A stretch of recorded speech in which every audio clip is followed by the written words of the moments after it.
E hoje continuamos com bioquímica, porém iremos trabalhar ácidos nucleicos, conhecidos por DNA e RNA. DNA, ácido desoxirribonucleico, e o RNA, ácido ribonucleico.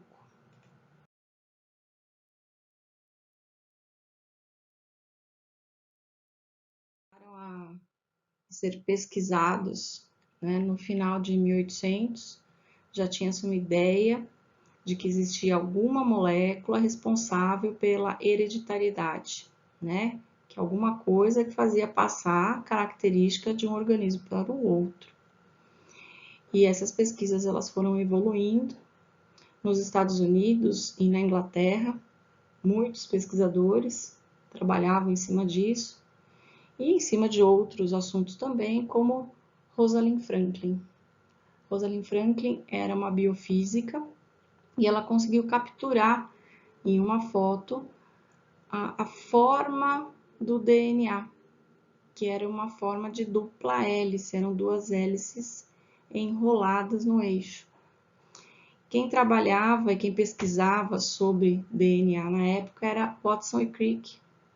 Eles tiveram acesso a essa foto e assim eles realmente conseguiram desvendar o formato de dupla hélice da molécula de DNA. Inclusive eles ganharam até um prêmio Nobel em 1962. Rosalind Franklin não ganhou o prêmio, pois ela já havia falecido, mas ela foi reconhecida depois de muitos anos aí como coautora, Ela auxiliou a descoberta deles, tá? E junto ela também conseguiu ajudar a pesquisar a molécula de RNA, E a partir daí, essa pesquisa da molécula de DNA e de RNA, ela tem aumentado. E nós descobrimos muitas coisas sobre o DNA, inclusive que ele é o responsável por todas as nossas características, por passar a informação genética para os descendentes e por controlar a atividade celular e, como consequência, a atividade do organismo. Além disso, nós conseguimos usar o sequenciamento do DNA para descobrir grau de parentesco, para conseguir solucionar crimes, A gente consegue puxar o DNA, inclusive de organismos mortos, Porque até então achava que só quem estava vivo é que tinha o DNA, E não, a gente conseguiu encontrar DNA em organismos mortos. E quando eu falo organismos mortos, eu estou incluindo animal, vegetal, tá? E a gente consegue até conseguir fazer uma datação, de quando que era esse organismo. Logo depois, então, da descoberta do DNA, um projeto muito importante, chamado Projeto Genoma Humano, conseguiu sequenciar mais de 30 mil genes que constituem o nosso organismo. 30 mil genes equivale a 30 mil características. Cada gene é um fragmento de DNA que dá uma característica para a gente. A gente conseguiu descobrir através desse projeto Genoma Humano. E nós achamos que já sabemos muita coisa, mas cada dia a gente aprende um pouquinho mais sobre a molécula de DNA e as maravilhas que ela pode fazer. E nós temos melhorado cada vez mais as técnicas para conseguir trabalhar com o DNA.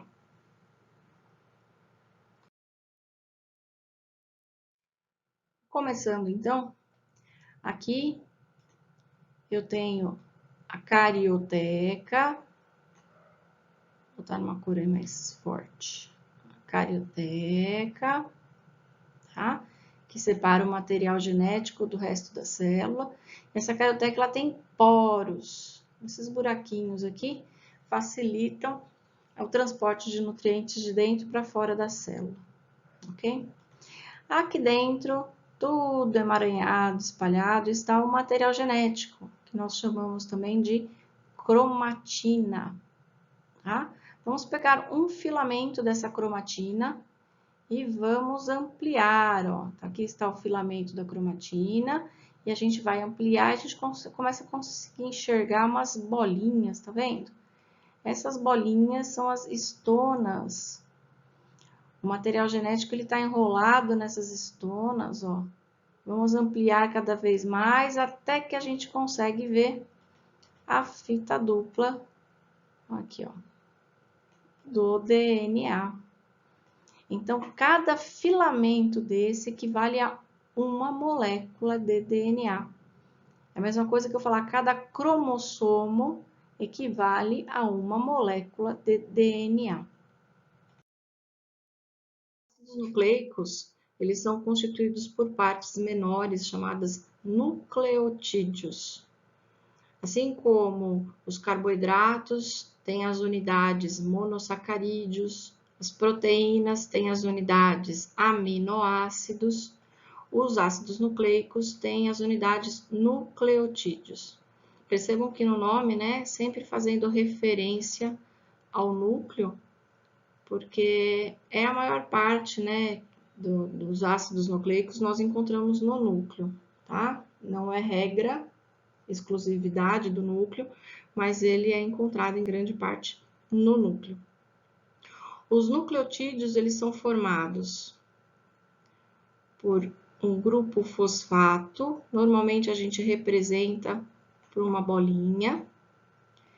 A pentose é um carboidrato de 5 carbonos. Aqui eu tenho carbono 1, aqui eu tenho carbono 2, aqui eu tenho carbono 3, aqui eu tenho carbono 4, e aqui deslocadinho, fazendo a ligação com fosfato, eu tenho o carbono 5, ok? Então, são 5 carbonos, chamamos de pentose. Ah, Sora, no começo do ano a gente falou de carboidrato, né? Isso, a gente falou das hexoses, tinham 6 carbonos. Essas aqui são as pentoses. E além das pentoses, temos as bases nitrogenadas, tá? Pode ser representada por um retângulo, um quadrado, aí a forma aqui pode mudar um pouquinho. O grupo fosfato é sempre o mesmo, ele não muda. A pentose, eu tenho RNA, ele tem a ribose, e tenho no DNA a desoxirribose. Então, no nome a gente já consegue ver desoxi, quer dizer, tem um oxigênio a menos. Talvez vocês lembrem isso lá do comecinho do ano, né? Tinha um exercício, inclusive, falando sobre isso, tá? No caso das bases nitrogenadas, temos citosina, guanina e adenina, comuns ao DNA e ao RNA. A timina é exclusiva do DNA e a uracila é exclusiva do RNA. Então, todos os ácidos nucleicos, sejam ele DNA ou RNA, são feitos por unidades menores chamadas nucleotídeos. Aqui eu tenho a ribose e a desoxirribose. Gostaria que vocês prestassem atenção que aqui eu tenho um carbono, aqui eu tenho o segundo, aqui eu tenho o terceiro, aqui eu tenho o quarto e aqui meio deslocadinho está o quinto, tá certo? Então, é uma pentose. A mesma coisa na desoxirribose. 1, 2, 3, o quarto e o quinto aqui, tá? Isso vai ser importante mais para frente, tá? A diferença, então, da ribose e da desoxirribose é um oxigênio a menos. Essa é a diferença entre elas. Ribose do RNA, desoxirribose do DNA. As bases. Então, aqui estão as estruturas químicas, já falei para vocês antes, não precisa ficar decorando estrutura química, vocês vão aprender ainda tudo isso, tá? Mas nós dividimos as bases em 2 grupos. Tá vendo que essas aqui, elas têm 2 anéis? Essa estrutura fechada aqui, ó, a gente chama de anel. Vocês não aprendem química, tá bom? Não se preocupem, tá? Mas estão vendo que tem duas ligações fechadas aqui, ó, tá? Essas duas, elas são bases púricas. Essas 3 aqui, ó, elas têm só um anel, ó. E essas são as bases pirimídicas. Preciso lembrar da estrutura? Da estrutura, não. Mas saber o que deixa elas um pouquinho diferentes, tá? Pode ser só essa parte aqui de baixo, ó. Tá bom? Então, as pirimídicas, eu sei que não parece, mas a pirâmide tem uma ponta, né? Então, é que tem uma só, tá? E as púricas são as que tem 2, tá bom? 2 anéis, certo? O que eu preciso lembrar? Os nomes são importantes. Adenina, que a gente vai representar pela letra A. Guanina, representamos pela letra G. Timina, letra T. Citosina, letra C. E a uracila, letra U. Lembrando que a timina é exclusiva do DNA e a uracila exclusiva do RNA. Então, nós nunca encontraremos as duas em uma mesma fita de nucleotídeos. Falando em fita de nucleotídeos, como é que esse RNA e esse DNA se formam? Então, aqui eu tenho um nucleotídeo, tá? Lembrando o grupo fosfato, o açúcar e a base nitrogenada, tá? Um nucleotídeo se liga com o outro pelo açúcar, ó. Ó o outro chegando, tum. Ó, o açúcar azulzinho vai ligar com o outro, ó. Então, o açúcar se liga com o fosfato, a pentose se liga com o fosfato, formando uma sequência de nucleotídeos. Porém, essa parte aqui, ó, ela não muda. Ela sempre vai ser bolinha, casinha, bolinha, casinha, bolinha, casinha, bolinha, casinha, bolinha, casinha, bolinha, sempre, tá? Porque são nucleotídeos de RNA. Lembrando que essa casinha, né, na verdade é uma ribose. Essa aqui também é uma ribose. E essa aqui também é uma ribose, tá? São nucleotídeos de RNA. Só que a gente não vai ficar desenhando assim, a gente já sabe que esse nucleotídeo está aí. E aí a gente vai desenhar assim, no risco, tá? Nesse risco, eu entendo que tá o fosfato e a pentose.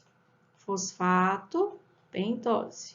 Fosfato, pentose. E aí, até o final. O que eu preciso evidenciar nessa fita de RNA? As bases, porque as bases mudam, ó, adenina, uracila, citosina. Então, as bases mudam. E aí, a gente vai pôr no lugar de adenina, A. Uracila, U. Citosina, C.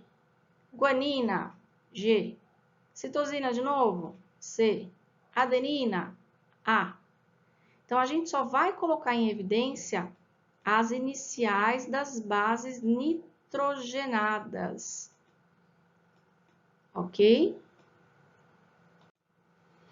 E uma coisa importante, essa sequência que eu estou dando aqui para vocês, as sequências do livro, as sequências que vocês irão encontrar em provas, em vestibulares, elas são todas exemplos, tá? A gente não vai encontrar uma sequência real, porque elas são enormes, tá? Um RNA, ele tem aí uma sequência de 1000, 2000 nucleotídeos. Então, é sempre um exemplo. E o DNA? também vai ser exemplo, tá? A sequência do DNA é muito maior do que a sequência do RNA. Então, sempre a gente vai estar falando de exemplos, nunca da fita real, tá bom?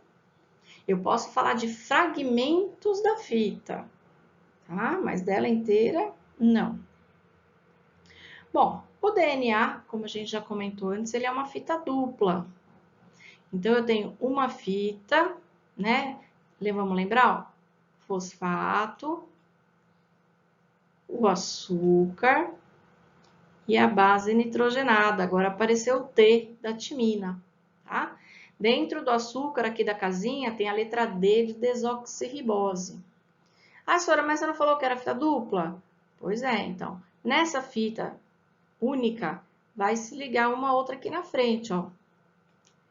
Percebam o encaixe que o T fez com A e com o G fez com C? Aqui, ó. T com A, C com G. Quem será que vai encaixar no A? Tem que ter um encaixe certinho, ó. T e com G, C.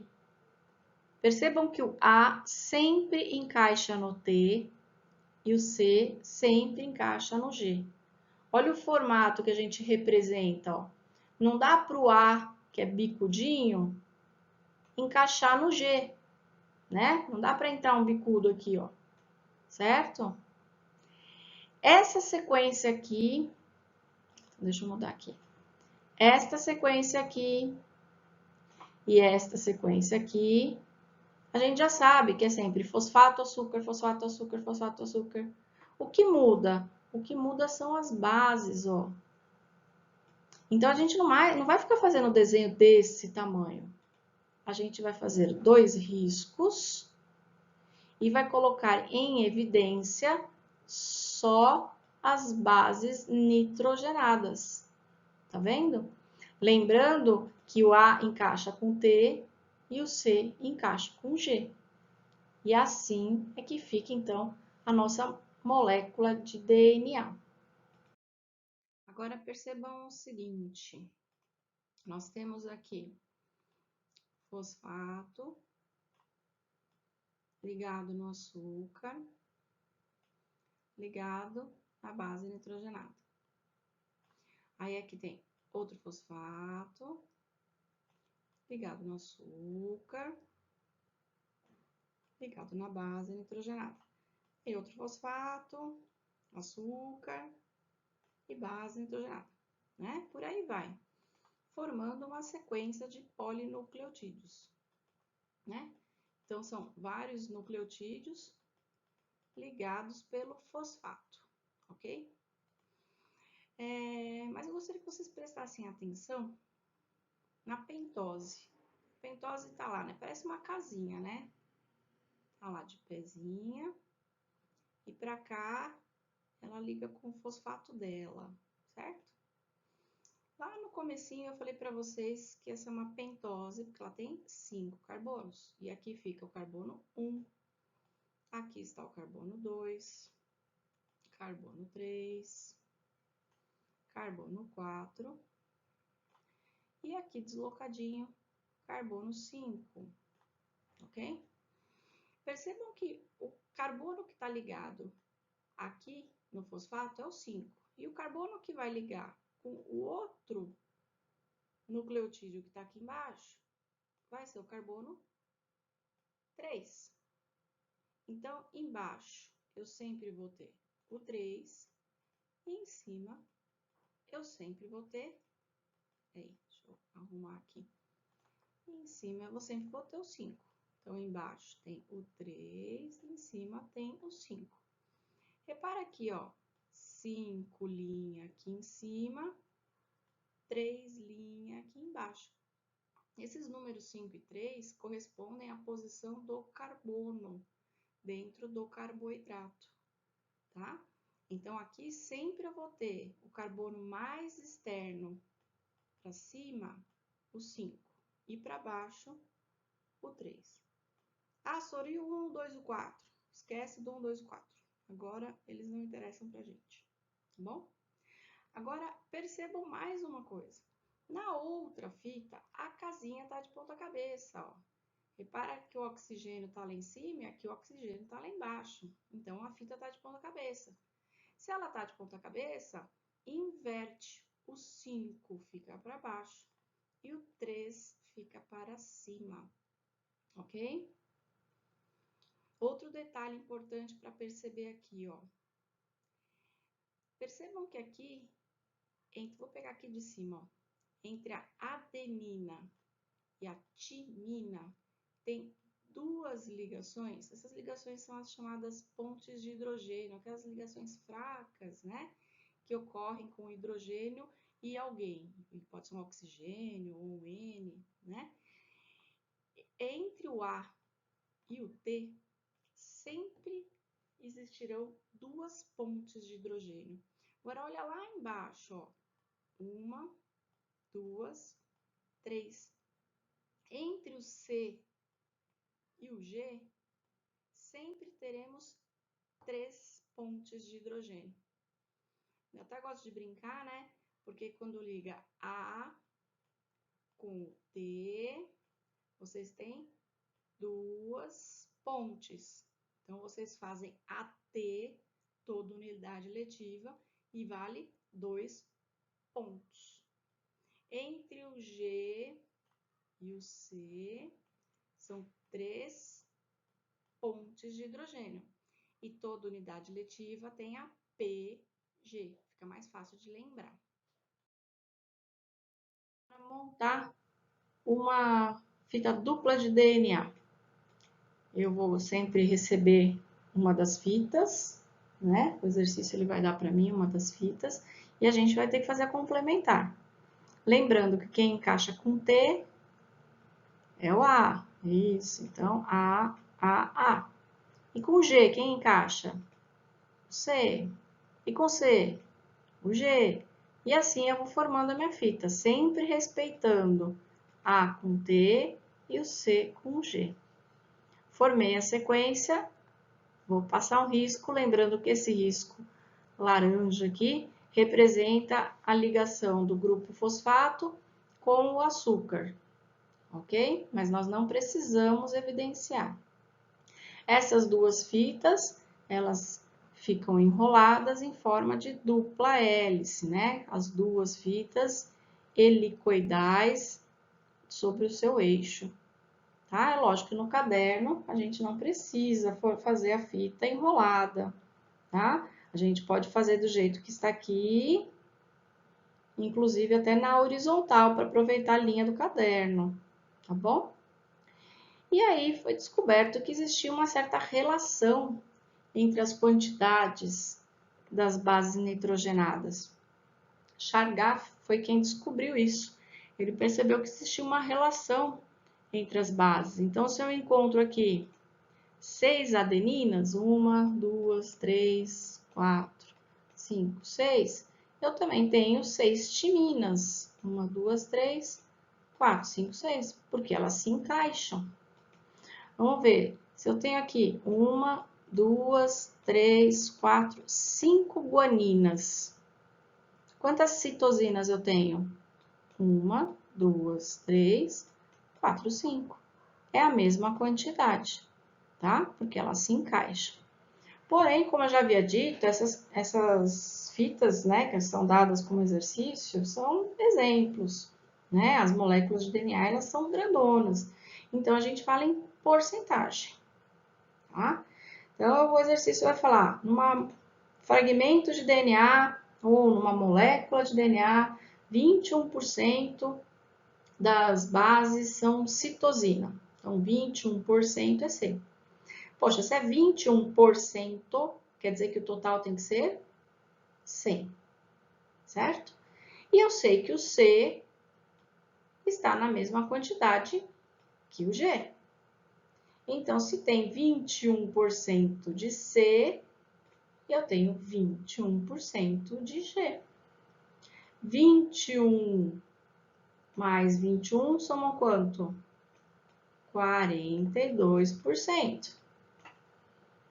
42 para 100, porque o total é 100, né? Quanto que falta? Ó, matemática. 58. 58%. Eu vou dividir esse 58% entre o A e o T.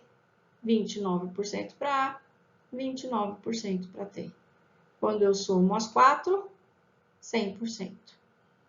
Tá? Percebam que este meu exemplo aqui, ó, vou apagar aqui. Este meu exemplo do lado direito é uma coisa, tá? É um exercício.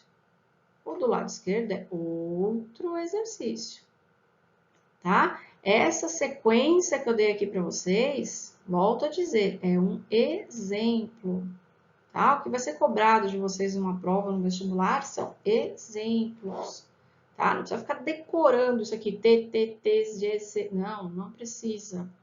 Também não precisa ficar decorando 21, 21, 29, também não. A gente vai fazer exercício, o exercício dá pra gente os valores e a gente tem que descobrir o resto, tá? Porém, eu só consigo descobrir as porcentagens porque a molécula de DNA é fita dupla. Se fosse uma molécula de RNA, eu não conseguiria descobrir qual é a porcentagem, tá? Porque uma fita só não vai ter encaixe. Então, eu não consigo descobrir quanto que eu tenho numa molécula de RNA. Eu só consigo descobrir uma molécula de DNA.